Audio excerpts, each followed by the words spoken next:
What's the story, Morning Glory? What is the word, Hummingbird? Thank you so much for clicking on my channel and for joining me for this review of Married at First Sight, Season 16, Episode 9, Partying Ways. So let's start off with McKinley and Dominique. So when Pastor Cal is at their apartment and Dominique says that she's just done, and Pastor Cal asks her, what are you done with, this conversation or the marriage? And she says, I want a divorce. She's done with the marriage. Fine. Okay, that's fine.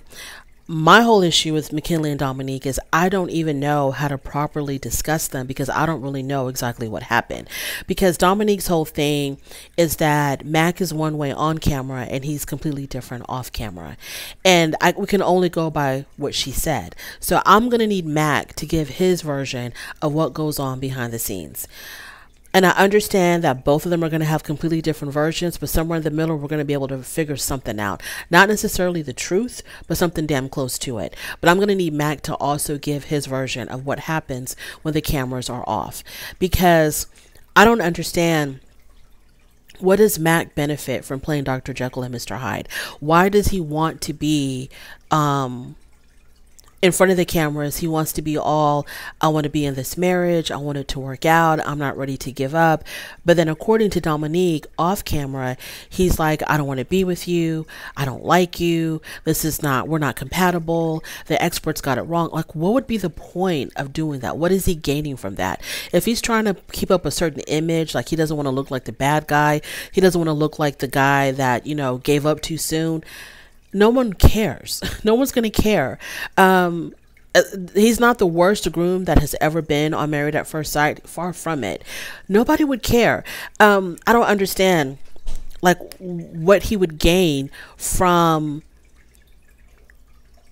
acting like he wants to be with her on camera and then acting completely opposite off camera. I don't know what he would gain from that.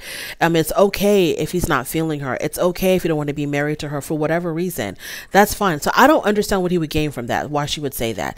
But her whole thing has been, when she's on the after party, her whole thing has been, Mac is different when the cameras are not there. He tells me how we're not going to work, we're not compatible, this isn't the right match, the experts got it wrong. And then when Pastor Cal comes over, he acts like he wants to make it work. She says that when she had requested to get a divorce, she said that she was speaking on behalf of both of them, because before Pastor Cal showed up, he was saying all these negative things to her. So she thought, okay, he doesn't want to be with me either. But then Pastor Cal shows up and he changes his tune. So she was very confused. When they went to the potluck with the other couples and they announced their divorce, everybody was shocked. Everybody wanted them to try a little bit harder, not to give up so soon. And, Mac was like, well, she was the one that wanted the divorce. And Dominique said at the after party that on their way to the potluck, Mac had told her, hey, when we announce our divorce, we're going to make it seem like it was a mutual agreement, like we both wanted the divorce. But then when they get there and they make the announcement, he acts like he didn't want the divorce, that it was all Dominique's decision for them to go through with the divorce. And so she was like confused about that. She says that at some point, I think it was after she told Pastor Cal that she wanted the divorce when she had moved out, she was contacting him through text, and she had texted him and asked him if he wanted to give it another chance, and he told her that he was good. Why would you want to give him another chance if he clearly had said, no, if you clearly had said that he's this Dr. Jekyll and Mr. Hyde and he's playing games with you? I don't understand. To me, I can only go by with what I see with my own eyes. And what I saw was Dominique was controlling. Dominique was very condescending to him. And Dominique was a know-it-all, because she acted like she has lived 1,000 lives when she would tell him, hey, you need to want to do these things. When they were in Jamaica and they were going through those activities that they were doing, and he was like, well, yeah, I don't really want to do that. I don't really feel like doing that. And she would get upset with him. And she was like, well, just give it a chance. You should try to want to do these things. And then she would get mad at him because he didn't enjoy it. She would be upset with him, and she would be like, you need to, basically, I'm definitely paraphrasing her. She didn't say these exact words, but basically she was like, you need to fix your face. You need to like these things. You need to enjoy these things, because this is what life is all about. And it never occurred to her that he might like different things. It never occurred to her that maybe they should try to do things that they both would enjoy. Like, that never crossed her mind. She wanted to do something. He had to like it, and he had to do it. or he was going to pay the penalty. She was going to be in a bad mood. And I remember her telling him in Jamaica that, she wanted him to be more positive. And she was like, well, I'm going to be watching you to make sure that you have a more positive attitude when we do things, or else I'm not going to be happy. I'm going to be very mad if you're not positive. I'm like, who the hell are you? I saw somebody who was condescending and very, very bossy and a know-it-all. And like, she's 25 years old, and she claims that people constantly were blaming her that she was too young for this. And she was like, it had nothing to do with my age. I was ready for this. I wanted to be married. Keisha asked her at the after party, were you really ready to be married at first sight? And she said she was. I don't think she was. Her mother asked her, did you give him enough time to redeem himself, to make the changes that he needed to make? Once again, it was about Mac making the changes, never about Dominique making the changes. And she told her mom, yeah, I gave him enough time. But she'd been married 2 weeks, and 1 full week was in Jamaica. Like, how did you give this marriage a chance at all? Because I think she would have learned a lot about herself by being married to Mac. That it's okay to not have a mortgage, when you're 34 years old and you're still trying to, figure yourself out. That's fine. Him living in a basement was not a reason for him to completely write him off and to judge his future based on the fact that for this temporary moment he was living in his friend's basement. They both had problems. They both had things that they both could have worked on themselves. And she didn't give it a chance. I'm not saying that they should have been together. This was probably the best decision because I think that she was too young for this process. But for her to say, I gave it my all. No, you didn't. Just be honest about it, Dominique. He wasn't what you wanted. He wasn't what you liked. And that's it. That's it. There's nothing more left to say other than that. Like, she wasn't mature enough to think that, okay, I really don't know if this is the guy for me or not, but let me go ahead and stick it through, because you still had decision day to say no. But she threw in the towel, wanted to move out, and she claims it was because he had told her off camera that he didn't want to be with her. That's her whole reasoning. Off camera, he didn't want to be with her. So yeah, they're gonna go and do their divorce. And when when they came back from the potluck, during the potluck, Nicole was like, hey, what if y'all just took a break and then came back together, start over? And, are you willing to do that? And she was like, maybe. And then when they went back into their apartment after the potluck, he was like, did you really mean that? Did you really, when she asked you that, were you really serious about that? And she said that she just felt pressured to say that. Okay, I think that shows immaturity, because a grown woman would have been like, no, I don't want to. Or if a grown woman would have said maybe, they would have stuck to that and said, okay, let's give it another chance. But for you to be like, I felt so pressured. Everybody was looking at me. Married at First Sight, executives, producers, whoever's in charge of this, please stop. For the love of God, please stop with the people that are under. Look, I'll even give you 28. Nobody under the age of 28. I really want to say nobody under the age of 30, maybe even 35. But please stop with the people who are under the age of 28, because it does not work. It very rarely works. I really can't say if nobody who was 25 years old stayed married. I can't really say that. And I mean like stayed married, not stayed married a year after decision day or 6 months after decision day. I'm talking about stayed married. I don't know for sure, but I feel like there hasn't been. There needs to be an age requirement. You have to be 28 and up. Stop with these people who are 25 years old. And Keisha told her in the after party, girl, you're in your 20s. Enjoy your 20s. Her mom was very pushy about her being in this process. And just as much as her mom was pushy on her, that's how pushy she was on Mac. Mac said, and I believe this because this is what I saw with my own eyes. Mac had said that at the potluck that she was not willing to compromise. It was her way or the highway. She was not willing to see things from his point of view. She was not willing to basically just compromise, which is what marriage is all about. But with her, it was like, because I love these things, you have to love them too. Because I want to do this, you have to want to do it too. Not just do it, but do it with a big old smile on your face. And he was like, if I didn't give in to her, it was constantly me giving in to her. It was constantly me, giving her what she wanted. It was never what I wanted. She would never change for me, which was true. She thought there was nothing about her that had to be changed. It was all Mac that had the work to do. And so her mom was like, well, did you even give him enough time? And she says, yeah, but she really didn't, because she got bored. She's 25 years old. She's a young thing. She got bored and she wanted to move on to something else. Moving on to Clint and Gina. So Clinton is hanging out with his best friend and he's talking about his issues, or the issues that him and Gina have with the lack of attraction. And the friend says, well, yes, I do believe that attraction can definitely grow, but you're in a very unique situation. You're in a pressure cooker type of situation. So I don't know if y'all really have the time to allow this attraction to grow naturally, as it would be if y'all were out in the real world, because it can happen. But the kind of time constraints that y'all are on, I don't know about that.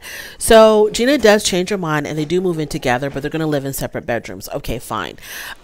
Clint is a very positive, outgoing kind of guy, and I don't see Gina really on that level, and hopefully Clint will bring her up to that level to be a little bit more positive and outgoing, because I think Gina might be the kind of person that sees the glass as half empty, and I don't think he's necessarily going to force her like the way that Dominique forces Mac, but I think maybe with him just naturally being who he is, she might kind of gravitate towards that and take on some of those attributes.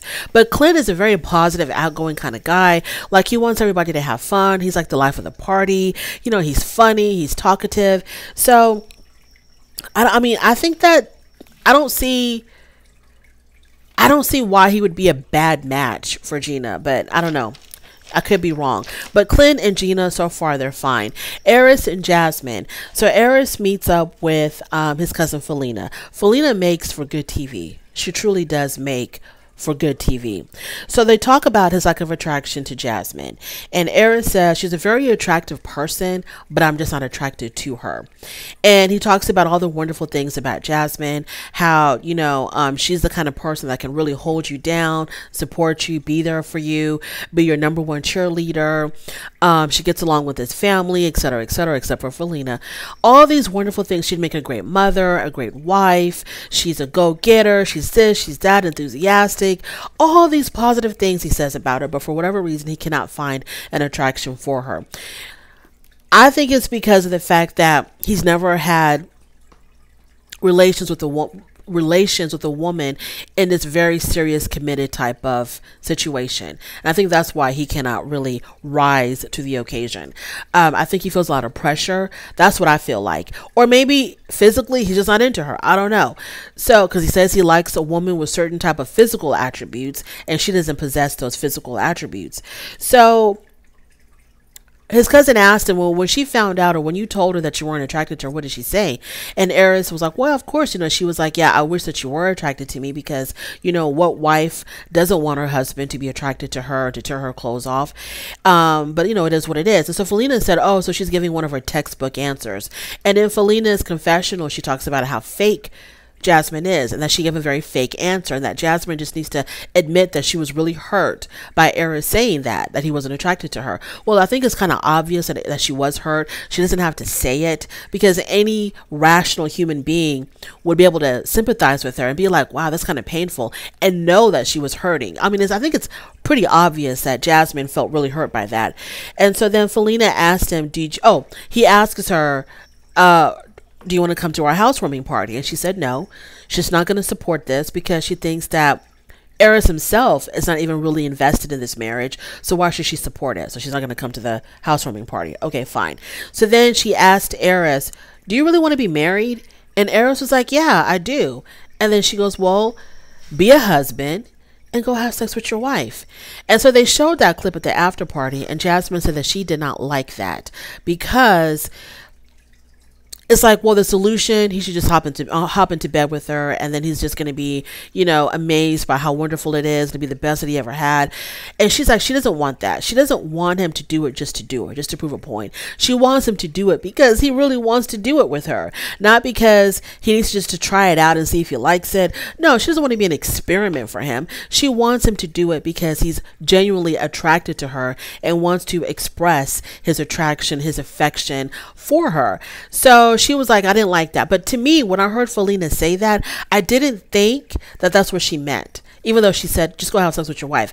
I think what she was trying to say is, well, if you want to be married and you want to be a husband, then act like a husband. I think the sex part, like just go have sex with your wife, was symbolic of just go be a husband then. And this is one of the things that husbands do, amongst other things. If you want to be married, fix the problem. Figure out how you can fix the situation. That's how I saw it. And I can't believe that I'm supporting Felina. So then Eris and Jasmine, they're talking at their apartment later on, and Eris tells Jasmine that Felina is not coming to their housewarming party, and Jasmine is extremely relieved because she doesn't like Felina, and she has every right to not like her because Felina doesn't even like her, and Felina passed judgment on Jasmine when she didn't even give the girl a chance, didn't even get to try to really know her. So Eris says that he understands how Felina and Jasmine are not really getting along because they're very opposite. Felina is very blunt, whereas Jasmine is more diplomatic. And he says to Felina, he tells Jasmine, my cousin doesn't really see this as a real marriage, but once, we can stand the test of time and she sees that we are a real married couple, then she's going to come around and then we're all going to have a good laugh years down the line on how Felina really didn't see it for us, but eventually she understood that, this is a real marriage. They do the housewarming party. Eris tells Jasmine's people that their problem is communication. They have a communication problem.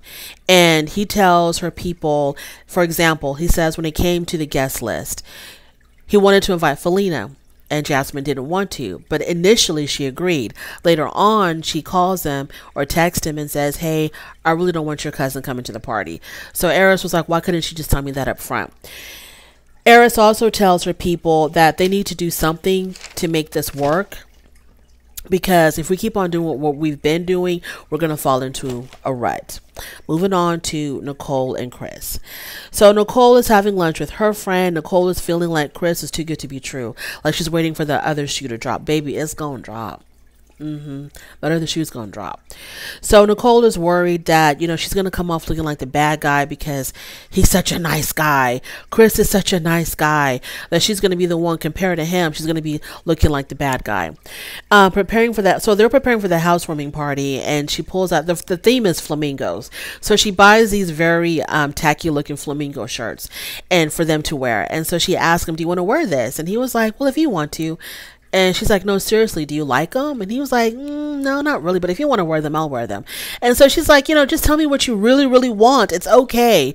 And so eventually he decided to not wear them. And so this was like a test, I guess, to see if he's going to stand up to her, if he's going to put his foot down with her, because she does not want a pushover. And she does want him to fight back a little bit. But for shirts, I think she's okay with him fighting back. I think when it comes to major decisions, I don't know. Sometimes I feel like Nicole is willing to compromise, that she's not as pushy and bossy as people want us to believe. I think with Chris, she is willing to compromise because he is something that she has never had before. So I think that she'd be willing to kind of, meet in the middle with him, and she won't be as bossy or as pushy as people make her out to be. So then we move on to Shaquille and Kirsten. So they talk about their honeymoon. Oh, so the friends come over for the housewarming party, and everybody wanted to know, did they consummate their marriage? And they said, no, they did not consummate their marriage. And so the friends were like, did y'all do any kissing? And they said, nope, no kissing. Kirsten says that she's not a good kisser. I don't buy that. That she doesn't want to kiss him because she's not a good kisser. I do not buy that at all. I don't know what her fear is with kissing this man. I don't know. I don't know. She should give it a try. And maybe she will eventually, so I'm not going to be too hard on her. But her answers to me, they don't make any sense.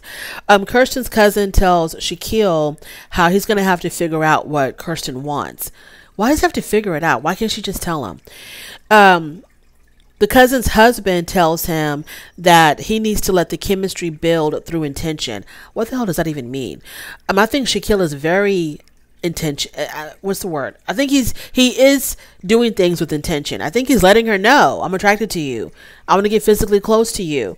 I want to take it a step further. I think he's made that very clear to her. Shaq's friend tells her that they were not, because, Shaq's friends are a couple, and they tell Kirsten that they were not initially attracted to one another, but the attraction eventually grew when they got to know each other better. So hopefully when she gets to know him better, their attraction will be there. Then we're at the potluck. So Gina and Clint, they talk about their housewarming. They tell the couples that they had a really good housewarming party. They had a lot of positive things to say about one another. Gina even complimented Clint on his cooking. Dominique was like, well, does anybody else want to share? And then Max steps in and says, has anybody had sex yet? And then the look on Dominique's face was like, oh my God, I can't believe he just said that. Because she said at the after party that he would not want anybody asking him that, but then he asked the whole entire group that. So Chris and Nicole admit that they have consummated their marriage and everything was wonderful there. So Eris and Jasmine, they both admit that nothing is going on with them in the sex department. They say that they're kissing occasionally, which is a whole lot more than what Kirsten and Shaq are doing. Jasmine says that she is sexually attracted to him, but he is not attracted to her. Jasmine says that she has never been in a relationship where she had to initiate sex. And Eris was like, well, I've never been in a relationship where I didn't want to initiate sex. And I thought that was a really mean thing to say. And I don't know if your girl Jasmine picked up on that, but I thought that was a really mean thing for him to say. Basically, he was saying, I've never been in a relationship with a woman that just absolutely turned me off to the point where I didn't want to have sex. There's something psychological with Eris and the reason why he won't have sex with her. I don't think it's attraction. I don't think it's just, oh, I'm just not attracted to her. I don't think it's that at all. There is something going on with him psychologically that is preventing him. In the after party, Nicole said that because at the after party it was Jasmine, Nicole, and Dominique, and Nicole said that Eris is just too much in his head. He is way too much in his head. I really do feel like he's never had meaningful, loving sex. He's been I don't want to use that word. He's just been freaking. Okay, he's just out there freaking everybody. I don't think he's really had that kind of sex where it came from a place of really showing love and affection. I think that's what it is. He doesn't know what that is. And he doesn't, and I think that he appreciates her for being his wife because he always talks about how, she's a wonderful woman, she's good at this, she's good at that. And I think that he doesn't want to desecrate her. Like, he doesn't want to just freak her like he would freak any chick on the street. You know what I'm saying? Like, she's different in a way. And so he doesn't know how to approach that. Like, he doesn't want her to feel like, okay, I'm banging you just because I'm banging you. He knows that she deserves better than that, but he doesn't know how to do that. I don't know what else to say about this guy and why he's like making a big deal out of nothing. It is a big deal, but to be like, I don't know. For him to say that to her, I thought that was really mean. I was kind of still hoping that he, like there is an attraction for him. Like he is attracted to her, but he's just too much in his head, like Nicole said. But when he said, I've never been with a woman that I didn't even want to initiate sex with, I was just like, that's a low blow. I don't know what that's all about. I'm not going to spend any more time talking about Dominique and Mac because she's saying that everything is happening behind the cameras, behind the scenes. I have no comment. I have no comment on things that are happening behind the scenes. Like I said, if you're going to give your version, I need to hear his version as well. So, yeah, I'm not going to talk about them. I already talked about them enough. They get back to the apartment, after the potluck. Here I am talking about them. I don't know if I mentioned this. Dominique and Mac, They go back to their apartment, and Max says that Dominique goes back and forth. She has been going back and forth, like saying, I want to be with you. No, I don't. I want to be with you. No, I don't. And he says that's a very typical young person type of behavior. So he kind of blames her indecisiveness on her immaturity. She's not mature enough. This is when she tells this is when she tells Mac, hey, I only said I'd give it a chance in front of everybody because I felt pressured. So he asked her, so what do you really want to do? And she's like, we can be friends. And he's like, no, I'm good on that. And she was like, okay. So then, she packed her stuff and left, and he packed his stuff and he left. Also wanted to mention that Shaq and Kirsten, it is just mind-boggling to me how she's not ready to consummate their marriage. She wouldn't even kiss this man. But every time we see Shaq and Kirsten, they are all wrapped up in each other. They're like constantly physically touching. She's all up on him. He's all up on her. Their bodies are always touching in some way. But to hear her tell it, she doesn't even want to kiss the man. He did tell the group that maybe her attraction for him is growing because before she complained about his bald head, and now all she wants to do is rub on his bald head. So maybe he is growing on her. Maybe we'll see some changes pretty soon between them. I have no regrets about Mac and Dominique. I think that Mac dodged a bullet. She's bossy, she's condescending, and she's a know-it-all. And I'm not saying this because I don't like her. I like Dominique. I do like her. But this just was not a good match, and this was the best decision for them. Thank you so much for joining me. I really do appreciate it. On your way out, don't forget to rate the video if you like this content. Go ahead and subscribe, and I will definitely talk to you later. Bye.